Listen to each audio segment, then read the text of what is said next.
سارے کافر اکٹھے ہو کے آ گئے تھے، حضور کے گھر کا گھیرا ڈال لیا تھا کہ آج چھوڑیں گے نہیں، لیکن حضور ان کے سروں میں خاک ڈالتے گزر گئے۔ حفاظت اللہ نے اپنے محبوب کی ہے۔ بلکہ حضرت علی المرتضیٰ کو بستر پہ لٹایا، علی میرے بستر پہ سو جاؤ، امانتیں دے کہ تم بھی صبح آ جانا۔ حضرت علی بھی سو گئے، حضور کی حفاظت تو ہے ہی ہے، حضرت علی بھی سو گئے۔ جب صبح اٹھے تو انہوں نے دیکھا یہ تو علی المرتضیٰ ہے۔ اللہ اکبر، بڑے پریشان ہوئے کہ حضور کدھر گئے۔ اچھا، کسی نے حضرت علی سے پوچھا کہ تمہیں کیسے نیند آ گئی؟ ننگی تلواریں لیے وہ گھر کے ارد گرد تھے اور آپ چادر اوڑے سوئے تھے حضور کے مغالطے میں، وہ آپ کو بھی تو نقصان پہنچا سکتے تھے۔ تو حضرت علی نے کہا، حضور نے کہا تھا علی میرے بستر پہ سو جاؤ، صبح اٹھنا، امانتیں دینا اور مدینے آ جانا۔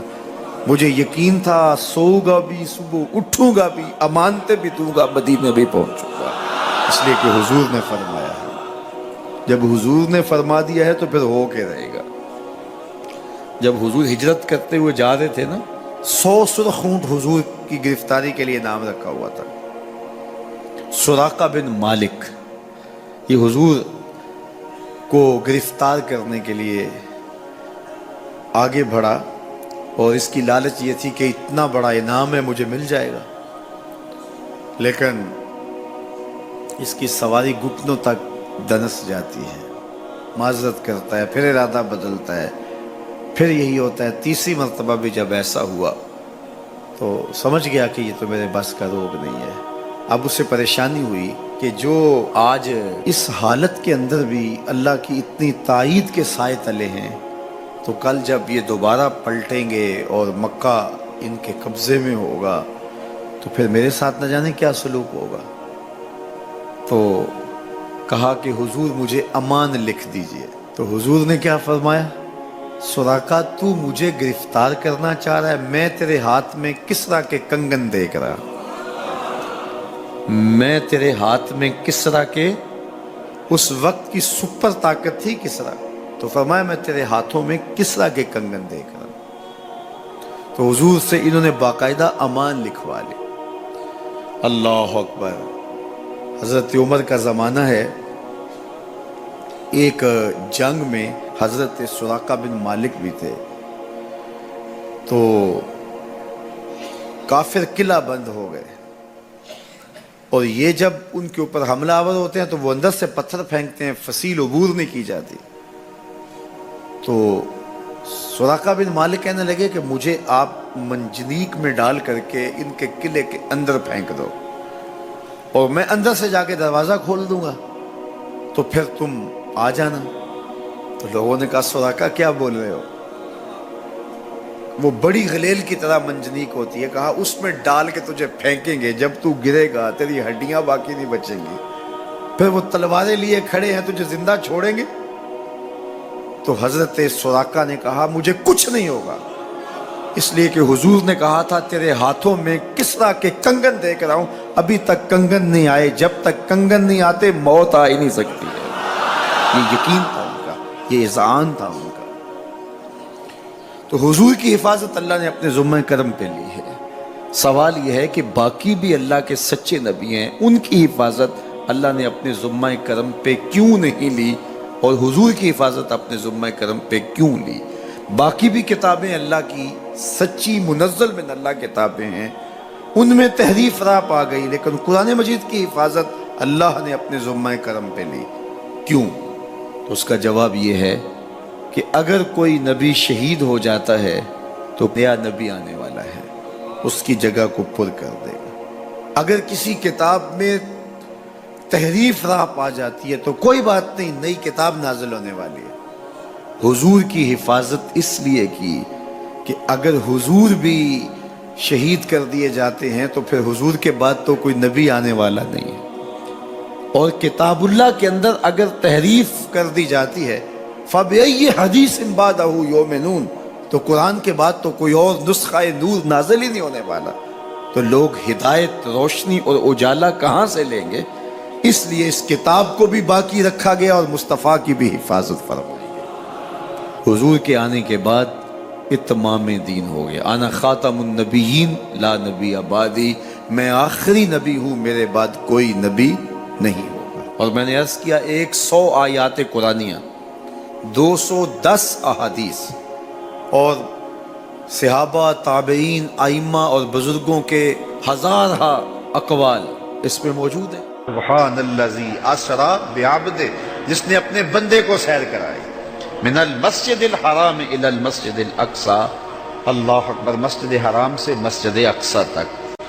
مسجد حرام سے اس سفر کا آغاز ہوا ہے. ام ہانی کے گھر میں حضور استراحت کر رہے تھے، دروازہ اندر سے بند کیا ہوا تھا اور جبریل امین کو حکم ہوتا ہے میرے محبوب کو سر عرش لے کے آؤ. تو جبریل حاضر خدمت ہوئے تو دروازہ بند پایا. عرض گزار ہوئے مالک کیا کروں؟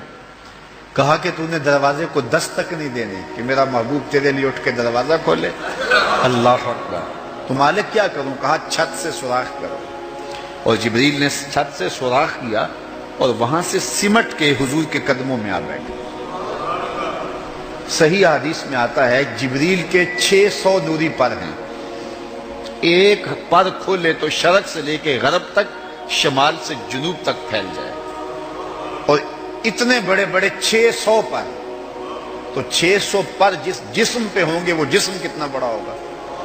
معراج کی شب چھوٹے سے سوراخ سے آیا، دنیا کو بتایا کہ محبوبوں کے در پہ آئیں تو بڑے ہو کے نہیں چھوٹے ہو کے آیا کرتے. تیرے ہندیاں سندیاں محبوبہ، اگر آپ کی توجہ ہو تو تیرے ہندیاں سندیاں محبوبہ، میں کافر ہوا جے میں ہوا. اپنے وجود کی جب تک نفی نہیں نہ کی جاتی کچھ ملتا ہی نہیں ہے. جبریل سمٹ کے حضور کے قدموں میں آ بیٹھا. محبوب اب بھی سوئے ہوئے. اللہ اکبر. تبارک اللہ شان تیری، تجھی کو زیبا ہے بے نیازی. کہیں پہ جوش لن ترانی، کہیں تقاضے وصال کے. کوئی کوہ طور پہ جا کے کہہ رہا ہے رب ارنی انظر الیک، مالک دیکھنا چاہتا ہوں نقاب اٹھا دے. جواب ہوتا ہے نہیں نہیں تم نہیں دیکھ سکتے. اور ادھر محبوب سویا ہے، جبریل حاضر خدمت کھڑا ہے. محبوب اٹھو، رب انتظار کر رہا ہے. وہ جبریل قبل قدمہ، میرے محبوب کے قدم چوم لے. تو جبریل نے اپنے کافوری ہونٹ حضور کے قدموں پہ رکھ دیے. قبل تفعیل ہے، تفعیل کثرت ماخذ چاہتا ہے، یعنی اس کا معنی یہ نہیں کہ ایک بار چوم، اس کا معنی ہے بار بار چوم. تو جبریل حضور کے قدم چوم رہے ہیں. بشرط چادر تان کے ستا، نور چمے پہ تلیاں. بشرط چادر تان کے ستا، نور چمے پہ تلیاں. جس دی خاطر سجیاں ہویاں نے عرش بری دیاں گلیاں. بشرط اگے ود دائی جاوے، نوری رہ گیا تھلے. جس ویلے انہوں ود دیاں ویکھیا، آکے بلے بلے بلے. کوئی حد ہے ان کے عروج کی، بالا غل اولاب کمال. حضور علیہ السلام کو ام ہانی کے گھر سے حتیم میں لایا گیا. صحیح حدیث ہیں. حتیم میں لا کر حضور کے صدر انور کو چاک کیا گیا اور قلب اطہر حضور کے سینے سے نکال کر کے ایک تشتری میں رکھ کے آب زمزم سے غسل دیا گیا. اور حضور فرماتے ہیں یہ سارا منظر میں کھلی آنکھوں سے دیکھ رہا ہوں.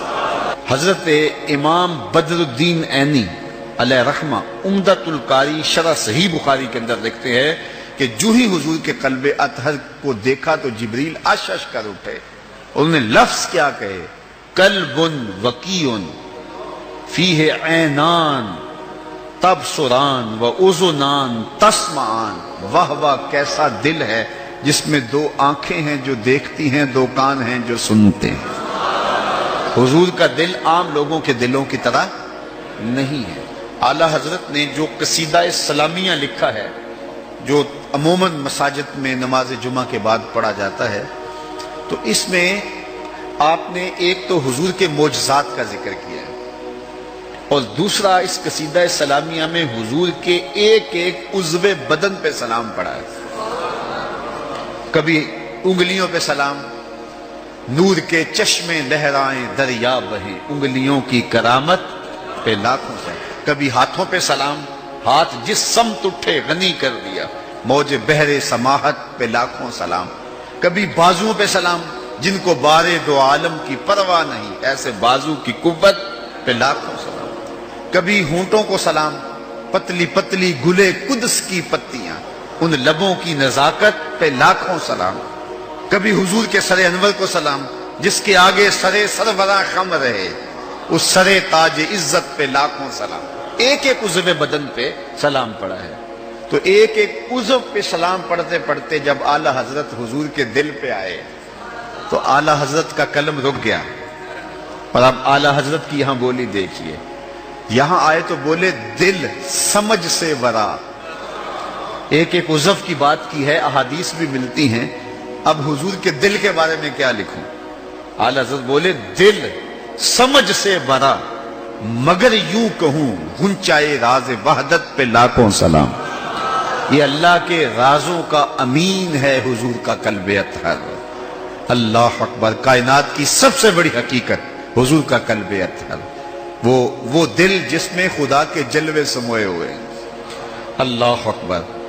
حضور فرمایا تنام عینایا ولا ینام قلبی، لوگوں سنو، میری آنکھیں سوتی ہیں، میرا دل نہیں سوتا۔